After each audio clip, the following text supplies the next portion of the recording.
Hello viewers, welcome to my channel we are civil engineers.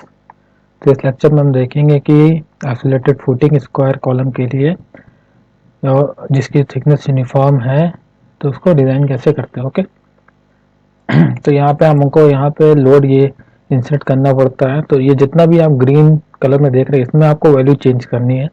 जहाँ पे आपको ये ग्रीन दिख रही है तो आपका रिजल्ट आपको मिल जाएगा। ठीक है, मैं आपको सेक्शन दिखा देता हूँ कि ये इसकी कैसे दिखेगा। अगर आप प्लाट देखते हो टॉप से तो आपकी फुटिंग ये है और ये आपका कॉलम है। ठीक है, बाकी आप अगर सेक्शन देखते हैं इसका तो इसकी ये आपकी कॉलम की हाइट है जो कॉलम ऊपर से आ रहा है, और दूसरा ये हमारी फुटिंग की साइज। ओके, तो ये हमारा यूनिफॉर्म थिकनेस है, तो ये टोटल थिकनेस जितनी भी है यहाँ पे सेम रहेगी। ठीक है, ये हमारा ग्रीन और रेड में जो है ये हमारा स्टील है, दोनों लेयर की, बॉटम की और टॉप की। ओके, मतलब फर्स्ट और सेकंड लेयर की। तो यहाँ पे हम देख लेते हैं कि इसको डिज़ाइन कैसे किया जाता है। तो यहाँ पे हम लोड इंसर्ट करेंगे। ठीक है, अब ये लोड कहाँ से आता है, तो ये लोड या तो आप अगर स्ट्रक्चर जो है उसको डिज़ाइन किसी सॉफ्टवेयर पे करते हो तो वहाँ से इसकी वैल्यू आपको मिल जाएगी। तो टोटल जो रिएक्शन फोर्स निकलता है वो रहता है ये, और उसका हम फैक्टर लेते हैं। अगर आप सीधे फैक्टर ले रहे हो तो आप सीधे फैक्टर भी इंसर्ट कर सकते हो यहाँ पे। ठीक है, लेकिन अगर आप नॉर्मल ले रहे हो तो यहाँ पे नॉर्मल इंसर्ट करना है। तो मैंने नॉर्मल के लिए रखा है, आपको नॉर्मल वैल्यू इंसर्ट करनी है, सर्विस लोड जिसको बोलते हैं, और ये सॉफ्टवेयर उसको फैक्टर खुद से बना देगा। ठीक है, अगर आप फैक्टर लेते हो तो उसको 1.5 से डिवाइड कर देना, जो कि फैक्टर ऑफ सेफ्टी होता है, तो आपका ये वैल्यू निकल आएगा जो कि लोड है। ठीक है, उसके बाद से अगर आप जनरल घर के लिए भी लेते हो तो आप इसमें क्या करना कि मिनिमम जो हम जनरल घर के लिए भी लोड कंसिडर करते हैं वो minimum 500 kilo Newton service load जो बिना फैक्टर्ड को तो कंसिडर कर लेते हैं। तो आप 500 टू 700 भी लेके मान के चल सकते हो। ओके, लेकिन अगर आपको लोड पता है, आपके कहीं से स्ट्रक्चर बनवाया है, तो आपको वहाँ से भी लोड पता लग जाएगा। और अगर आप कोई सॉफ्टवेयर यूज़ करते हो, अगर स्ट्रक्चर में भी यूज़ करते हो, जैसे स्टैड हो गया, ई टैब हो गया, तो आप वहाँ से भी सीधी रिएक्शन फोर्स लेके यहाँ पे डाल के ये फुटिंग आप इजी डिज़ाइन कर सकते हो। ठीक है, तो अगर ज़्यादा थिकनेस की फुटिंग नहीं लेते हो तो आप इसको इजी कंसिडर करके यूनिफॉर्म थिकनेस की फुटिंग इसमें डिज़ाइन कर सकते हैं। और इसका एसबीसी है, soil bearing capacity of soil होती है, ये आपको कोड के अकॉर्डिंग भी आप ले सकते हो, मीडियम, हाई और लो रेंज के अकॉर्डिंग। ठीक है, और अगर आपको वैल्यू पता है, आप वहाँ पे टेस्ट किए हुए हो सॉइल जियोटेक से आपको वैल्यू इसकी निकली हुई है, तो आप इसको यहाँ भी कंसिडर कर सकते हो। ठीक है, वरना आप कोड के अकॉर्डिंग भी ले सकते हो। ठीक है, तो हमारी जो कंडीशन है उसकी जो एसबीसी है उसकी वैल्यू है 120 किलो न्यूटन पर मीटर स्क्वायर, तो हमने 120 यहाँ ले लिया। अब यहाँ पे आपको कॉलम साइज इंसर्ट करना है, तो हमारा को कॉलम है वो 400 बाई 400 का, तो ये स्क्वायर फुटिंग के लिए आपको स्क्वायर फुटिंग के लिए निकालना है इसमें। ठीक है, तो ये 400 बाई 400 हो गया यहाँ पे हमारा कॉलम का साइज। ये आपका यूनिट वेट ऑफ सॉइल है। ठीक है, तो जो जनरली जो 18 लिया जाता है, डिपेंड करता है सॉइल कंडीशन पे, अलग अलग साइड की कंडीशन पे, लेकिन जनरल जो वैल्यू हो तो 18 लिया जाता है इसके लिए। ठीक, डेप्थ ऑफ फिटिंग हम कंसिडर कर रहे हैं कि हम 1.5 मीटर बिलो द ग्राउंड जाएंगे फुटिंग को, जहाँ पे हमारा हार्ड स्ट्रेटा हमको मीडियम या हार्ड स्ट्रेटा मिलता है। ठीक है, तो मिनिमम हम 5 फीट लेकर चलते हैं, तो हम इसको 1.5 लेकर चल रहे हैं यहाँ पे मीटर में। ग्रेड ऑफ कंक्रीट जो हम ले रहे हैं उसमें M25 ग्रेड है, और स्टील का जो ग्रेड है वो Fe415 है। सेल्फ वेट ऑफ सॉइल, जिसके बाद ये सब वैल्यू देने के बाद इतना आपको बस इतनी वैल्यू देनी है ये सब, और उसके बाद से हमारा सेल्फ वेट ऑफ सॉइल निकल जाएगा।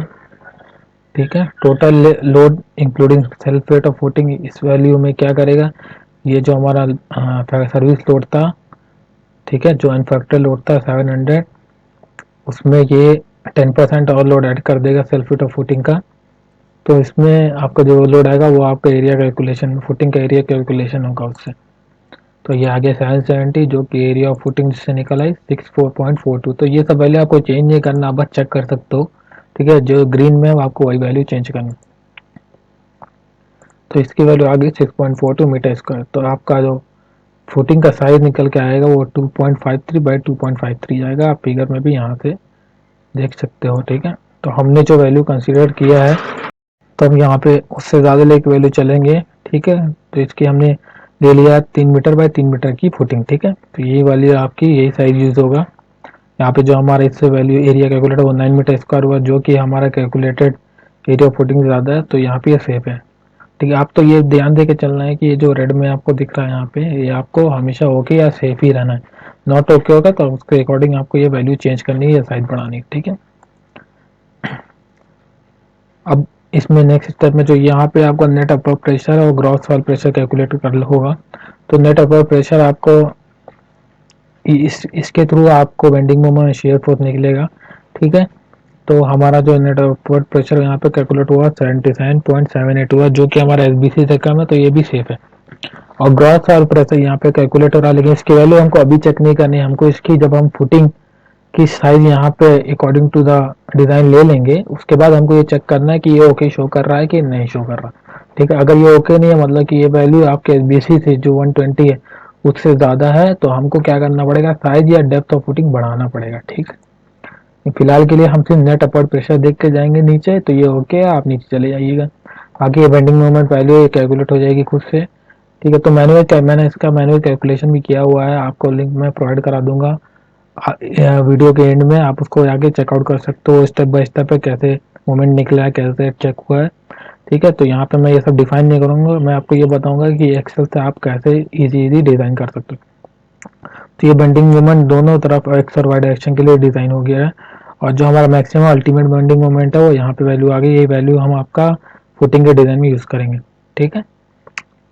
उसके बाद से हम आ गए डेप्थ ऑफ फुटिंग। तो हमारी जो डेप्थ ऑफ फुटिंग है ये हमारी स्टील और उसके ग्रेड के अकॉर्डिंग कैलकुलेट हो जाएगी एज पर द कोड। तो 0.138 जो आप SP16 और 24 देख चेक करोगे तो उसमें आपको ये वैल्यू दिया रहता है कांस्टेंट का, मोमेंट ऑफ रेजिस्टेंस का।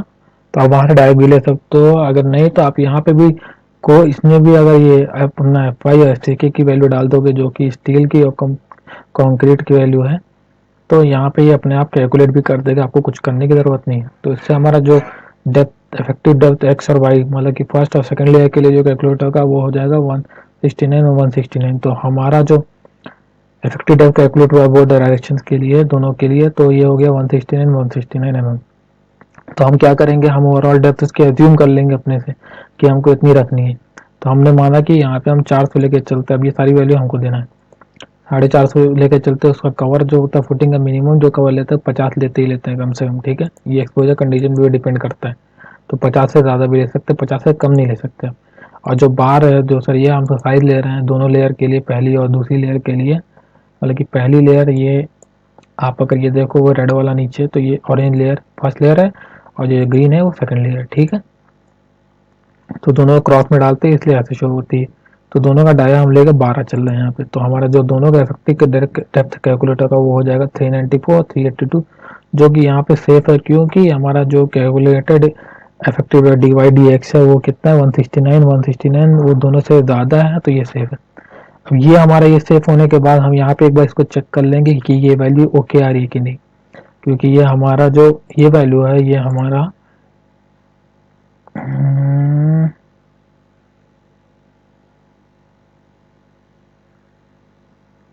अच्छा एक मिनट, ठीक है। तो यहाँ पे ये वैल्यू जो हमारी आ रही है, तो ये हमारा ओवरऑल डेप्थ पे डिपेंड करता है। तो जो हमने वहाँ पे लिया था वही ये वैल्यू आ जाएगी यहाँ पे, ये 450 इसको कैलकुलेशन मिलेगा, ठीक है। तो ये हमारा एसबीसी से कम है तो ये ओके है। अगर ये ज़्यादा हो जाता है तो हमको क्या करना पड़ेगा कि हमको या तो ये साइज बढ़ानी पड़ेगी फुटिंग की, या तो डेप्थ बढ़ानी पड़ेगी, टोटल डेप्थ, ओके।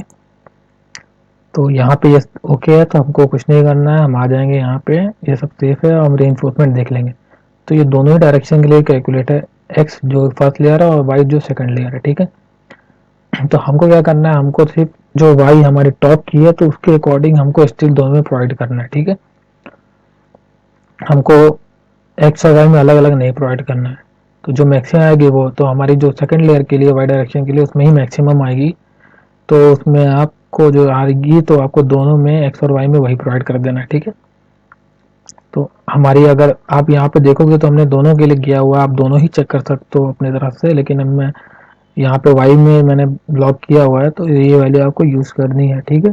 तो आप जब वाई देखोगे तो ये वाई के लिए हमारा अपर लेयर के लिए 0.193% कैलकुलेट हुआ है स्टील का, तो पीटी है हमारा परसेंटेज, ठीक है। तो जो उसका एएसटी हमारा आ जाएगा जो रिक्वायर्ड है वो 2216 है, जो कि हमारा ग्रेटर है मिनिमम से, तो ये ओके है, तो ये ओके है। तो यहाँ पे हमको कुछ नहीं करना है। अगर ये ओके नहीं होता तो हमको जो मिनिमम वैल्यू आ रही थी हमको वही लेके चलना पड़ता है, उससे कम नहीं ले सकते, ठीक है।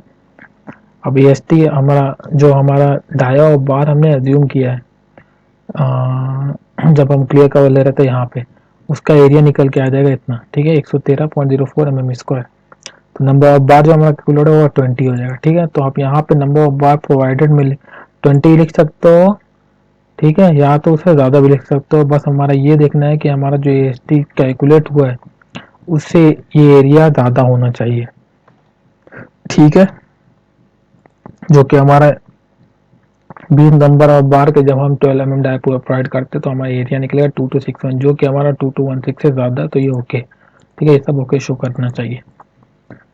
अब हम स्पेसिंग भी चेक कर लेते तो हमारी जो स्पेसिंग आएगी वो आएगी 152 mm सेंटर टू सेंटर, और क्लियर स्पेसिंग है 140, जो कि हमारा 180 mm से कम होना चाहिए Fe415 की कंडीशन में। अगर आपका Fe415 नहीं है, Fe250 है, तो इसका मैक्सिमम स्पेसिंग जो होगा वो 300 होगा, और अगर Fe500 है तो मैक्सिमम स्पेसिंग होगा जो उसका 150 होगा। तो यहाँ पे उसके अकॉर्डिंग चेंज हो जाएगा, आपको कुछ करना नहीं, आपको बस ये देख लेना है, ये ओके देखना है, ठीक है।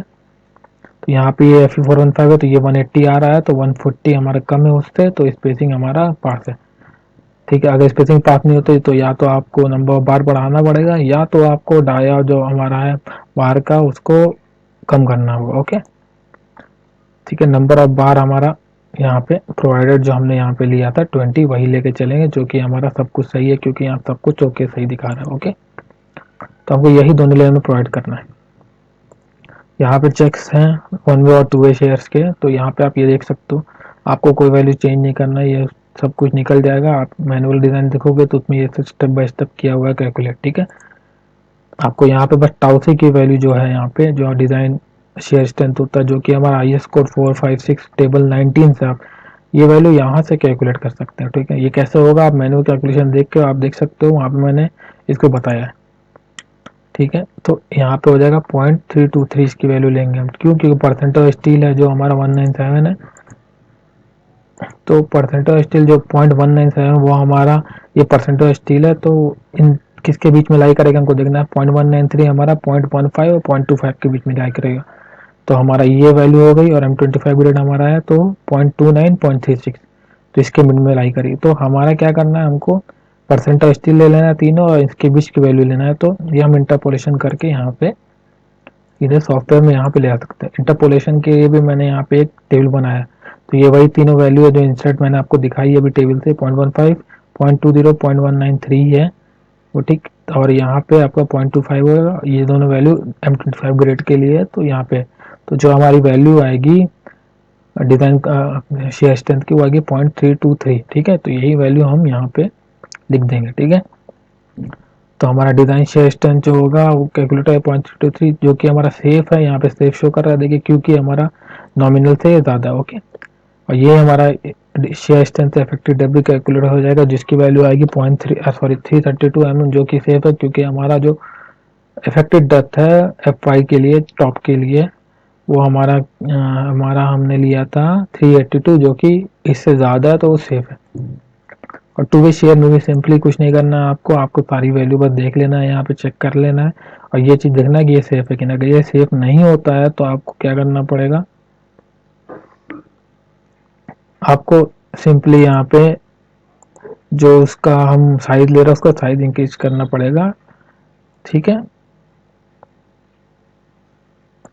तो ये जनरली अगर सब सेफ है तो ये भी सेफ ही हो जाता है, लेकिन अगर नहीं होता है तो आपको साइज ही इंक्रीज करना पड़ेगा, ओके। जिस या तो आप उसका डेप्थ भी इंक्रीज कर दोगे तो उससे आपका इफेक्टिव डेप्थ बढ़ जाएगा, तो उसमें भी आपको इजी रहेगा, ठीक है। तो फिलहाल ये सेफ है तो हम सेफ लेके चलते हैं। अब यहाँ पे check for transfer of load देख लेते हैं कि हमारा जो टोटल लोड हो रहा है वो पूरा ट्रांसफ़र हो पाएगा कि नहीं हो पाएगा, अगर स्टिल नहीं भी यूज़ करते तब भी, ठीक है। तो ये ज़रूरी तो नहीं है, लेकिन ये अगर ये आप डिज़ाइन कर रहे हो तो आपको ये पता होना चाहिए। तो ये आपका फॉर्मूला इसमें से लेता है यहाँ से, ठीक है। तो हमारा परमिसिबल स्ट्रेस जो इससे आई है, तो इसका फॉर्मूला क्या होता है, 0.45 इंटू एफ सी के इंटू इसका रूट ऑफ A1/A2, ठीक है। तो ये मैनुअल कैलकुलेशन में मैंने दिखा चुका है। तो ये दोनों कंडीशन थे, हमारा जो इसका साइज उससे भी और हमारा जो इफेक्टिव डेप्थ उससे भी, ठीक है। तो दोनों से हमारा सेफ आ रहा है, क्योंकि जो हमारी परमिसिबल बियरिंग स्ट्रेंथ है वो हमारी आ रही है 22.5, और जो हमारी एक्चुअल बियरिंग स्ट्रेंथ जो हमारी कैलकुलेशन के बाद आ रही है वो आ रही है 6.8 से, जो कि बहुत कम है इससे। तो दोनों कंडीशन में ही हमारा सेफ है, ओके। तो यहाँ पे हम आप डेवलपमेंट लाइन के लिए भी चेक कर सकते हो। जो हमारा बार आपका बीम से आएगा तो आपको डाया ऑफ बार यहाँ मेंशन करना है, और अगर आप यहाँ पे मेंशन करना है कि अगर आप जो कि HYSD ले रहे हो या फिर नॉर्मल ले रहे हो, नॉर्मल ले रहे हो तो आप 1 हो जाएगा, अगर आपका HYSD है तो 1.6 होगा, ओके। तो ये आप चेंज कर सकते हो यहाँ से, और बाकी HYSD ले रहे हो तो 1.6 लेके चलेंगे। और यहाँ पे हमारा LD आ जाएगा जो कि है 806 mm, जो कि हमारा अवेलेबल लेंथ जो है उससे कम है, तो ये हमारा सही है, सफिशियंट है, ठीक है। तो हमारा ये डिज़ाइन हो गया है। आपको कुछ नहीं करना है, ये सब चेक करने के बाद यहाँ पे आपको देख लेना है सब सेफ ओके है कि नहीं। उसके बाद ये जो डाया ऑफ बार आपको आ रहा है यहाँ पे, बस ये आपको सेफ ओके ओके देखना है, सब ठीक है यहाँ पे भी। और जो हमारा dia of bar steel provided लिखा 12 dia at the rate of 152 mm centre, वो दोनों लेयर में एक्स और वाई में हमको बॉटम में प्रोवाइड कर देना है, ठीक है।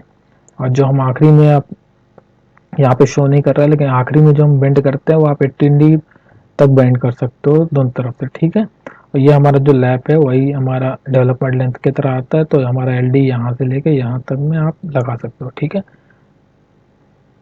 तो ये हमारा साइज हो गया 450, इफेक्टिव डेप्थ हो गया 282, और ये हमारा बार हो गया डाया का जो हमारा कॉलम से आ रहा है, और ये हमारा फुटिंग का है जिसको हमारा 12 dia of 152 mm centre provide करना है, ठीक।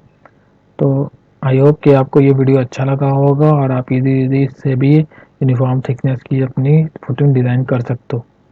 तो अगर आपको ये वीडियो अच्छा लगा तो आप मेरे चैनल को सब्सक्राइब करिए और ये वीडियो लाइक करिए। Thank you.